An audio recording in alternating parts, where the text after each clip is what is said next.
Bonjour et bienvenue pour une nouvelle émission de Labrac Sport Web. Aujourd'hui on va débriefer le match hier entre France et Andorre. Les Bleus se sont imposés largement 3-0. L'équipe de France est-elle finalement prête pour faire une grande Coupe d'Europe? On en parlera avec Padro, les petits sports, l'actualité des autres sports en 60 secondes chrono comme d'habitude.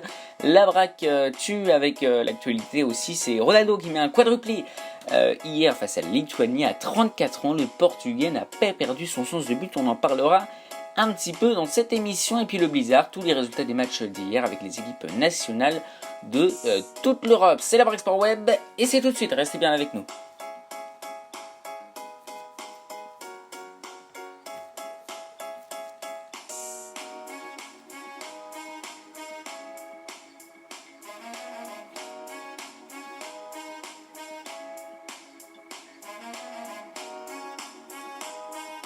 Et on va commencer tout de suite cette émission avec l'actualité du jour et le match entre l'équipe de France et Andorre avec une victoire donc 3-0 des Français avec tout d'abord un but de Kingsley Coman en première mi-temps à la 18e minute. L'Anglais a fait le break à la 52e minute et Wissam Ben Yedder, entré en jeu, a marqué à la 91e minute. On notera aussi pendant ce match un penalty encore raté d'Antoine Griezmann et aussi deux barres transversales pour la France. La question d'aujourd'hui, elle est pour vous, Padro.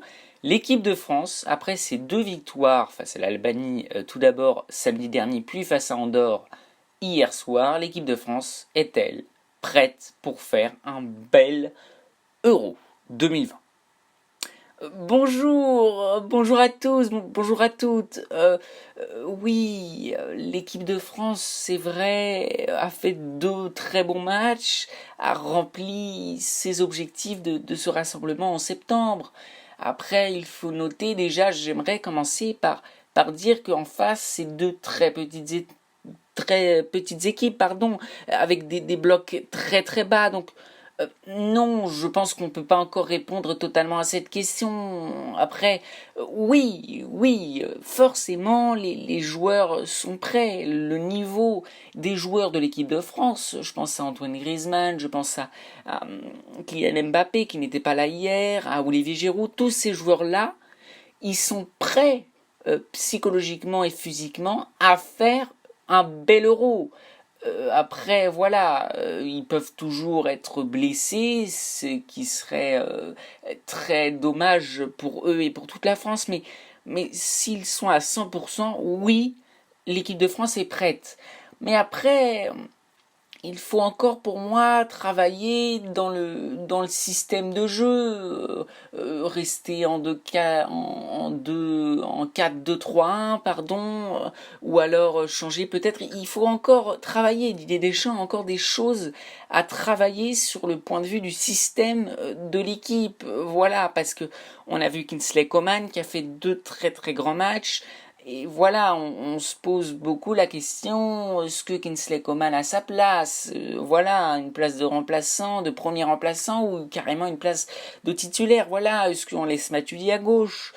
Voilà, ou plein de questions comme ça, est-ce qu'on met Mbappé dans l'axe? Voilà, tout ça, c'est à Didier Deschamps et à son staff d'en réfléchir. Donc non, voilà, pour bien répondre à la question, non, l'équipe de France n'est pas totalement prête pour l'Euro car il va encore falloir travailler, voilà, mais les joueurs, oui, les joueurs sont prêts et on a une équipe bien évidemment pour faire quelque chose de bien à l'Euro après cette superbe Coupe du Monde.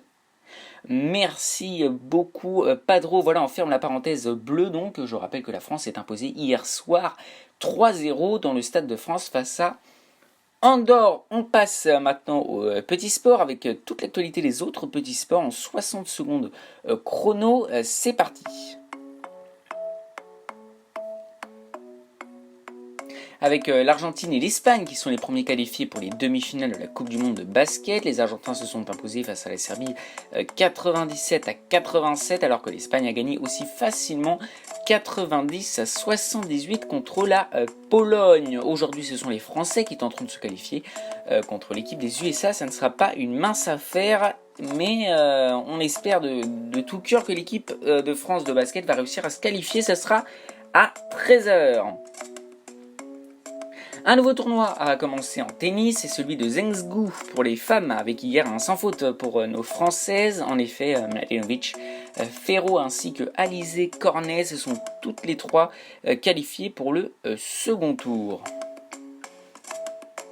Et puis la 17e étape de la Vuelta s'effectue aujourd'hui avec Roglic qui domine toujours les débats et garde son maillot rouge depuis maintenant un certain temps juste devant Nairo Quintana et Alejandro Valverde. Une étape plutôt montagneuse pour espérer à la Movistar de reprendre le contrôle de la course.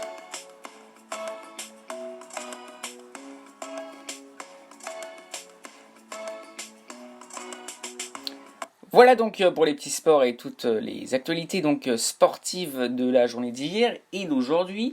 On passe maintenant à Ronaldo. Et oui, Ronaldo qui avait encore démontré qu'il était un monstre. À lui tout seul, il a mis 4 buts et a donné la victoire au Portugal contre la Lituanie hier.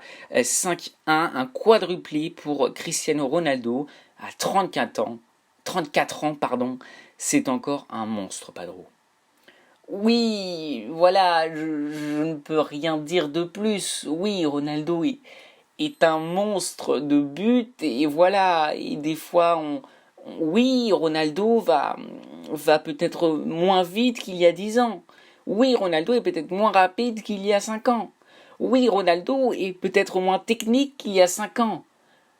Mais ce joueur-là, il est incroyable, voilà, il a le sens du but, quoi qu'il arrive, il arrive à marquer dans des matchs, toujours importants ou pas, il arrive à démontrer que oui, c'est vraiment un joueur hors norme, que le football se souviendra dans très très longtemps, ça c'est sûr, c'est un monstre. Voilà donc pour Cristiano Ronaldo, il fallait en parler quand même. Ronaldo quadruplé face à la Lituanie, c'était hier avec le Portugal. On passe au blizzard avec tous les autres résultats. Et puis on commence avec donc l'Euro qualification, avec le groupe A tout d'abord, où l'Angleterre a dominé 5-3 le Kosovo.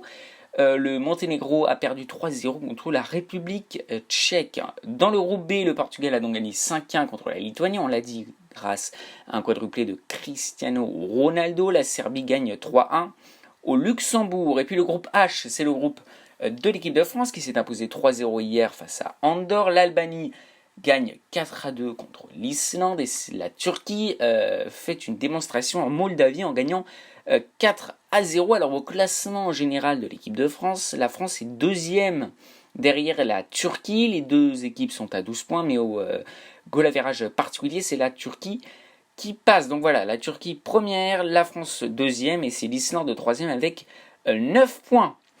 Voilà, c'est bon, c'est fini pour aujourd'hui, pour cette Abrac Sport Web. On se quitte en musique avec, voilà, merci bien évidemment à Padro, notre cher consultant qui est toujours là pour toutes ses réactions. Merci à Serge et à toute l'équipe technique qui se trouve dans la régie de l'émission. Et merci à Papré qui m'a bien aidé pour préparer cette émission comme toujours. Allez, salut, tchuss, revenez bien en forme demain.